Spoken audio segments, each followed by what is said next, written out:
పొద్దున్నే కొన్ని పిచ్చి కుక్కల ఒక వీడియో చూశాను నేను.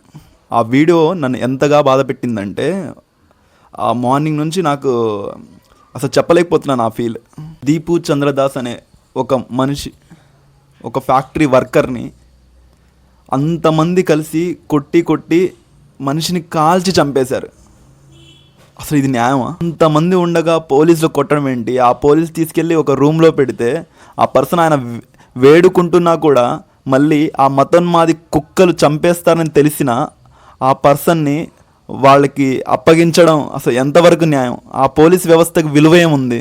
ఒక మనిషిని కొన్ని వందల మంది వచ్చి కలిసి కొట్టి ఆ మనిషిని ఈడ్చుకు వెళ్ళి కాల్చి చంపారే, అదే మన ఫ్యామిలీలో ఎవరైనా మెంబర్కి అలా జరిగితే మనం ఊరుకోగలమా? ఇస్లాం గురించి పూర్తిగా తెలియని పిచ్చి కుక్కలు వాళ్ళు. ఇస్లాంలో చెప్పే అతి ముఖ్య విషయం ఏంటో తెలుసా? ఒక మనిషిని మాట పరంగా బాధ పెట్టినా మనిషిని చంపిన దానికంటే ఎక్కువ పాపం అని చెప్తారు. అలాంటిది ఒక మనిషిని చంపేస్తున్నారే, వీళ్ళు ముస్లిమ్సా?